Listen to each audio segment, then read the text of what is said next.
Genesis chapter 2 verses 1 to 8. ഉൽപ്പത്തി പുസ്തകം 2-ാം അധ്യായം 1 മുതൽ 8 വരെ.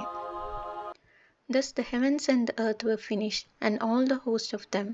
അങ്ങനെ ആകാശവും ഭൂമിയും അവയിലുള്ള സമസ്തവും പൂർണ്ണമായി. And on the seventh day God finished his work which he had done, and he rested on the seventh day from all his work which he had done. ദൈവം തൻ്റെ ജോലി 7-ാം ദിവസം പൂർത്തിയാക്കി താൻ തുടങ്ങിയ പ്രവൃത്തിയിൽ നിന്ന് വിരമിച്ച് 7-ാം ദിവസം അവിടുന്ന് വിശ്രമിച്ചു. So God blessed the seventh day and hallowed it, because on it God rested from all his work which he had done in creation. സൃഷ്ടികർമ്മം പൂർത്തിയാക്കി തൻ്റെ പ്രവൃത്തികളിൽ നിന്ന് വിരമിച്ച് വിശ്രമിച്ച 7-ാം ദിവസത്തെ ദൈവം അനുഗ്രഹിച്ചു, വിശുദ്ധമാക്കി. These are the generations of the heavens and the earth when they were created, in the day that the Lord God made the earth and the heavens.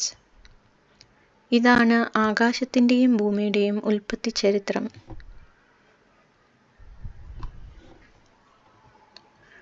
When no plant of the field was yet in the earth, and no herb of the field had yet sprung up, for the Lord God had not caused it to rain upon the earth, and there was no man to till the ground. ദൈവമായ കർത്താവ് ആകാശവും ഭൂമിയും സൃഷ്ടിച്ച നാളിൽ ഭൂമിയിൽ പുല്ലോ ചെടിയോ മുളച്ചിരുന്നില്ല.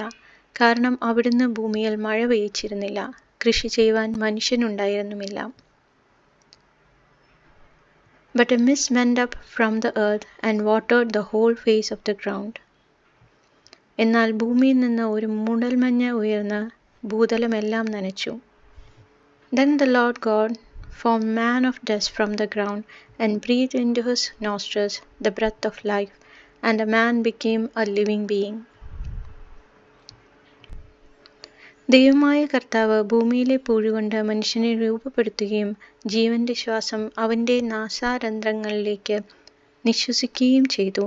അങ്ങനെ മനുഷ്യൻ ജീവനുള്ളവനായി തീർന്നു. And the Lord God planted a garden in Eden in the east, and there he put the man whom he had formed. അവിടുന്ന് കിഴക്ക് ഏദനിൽ ഒരു തോട്ടമുണ്ടാക്കി താൻ രൂപം കൊടുത്ത മനുഷ്യനെ അവിടെ താമസിപ്പിച്ചു.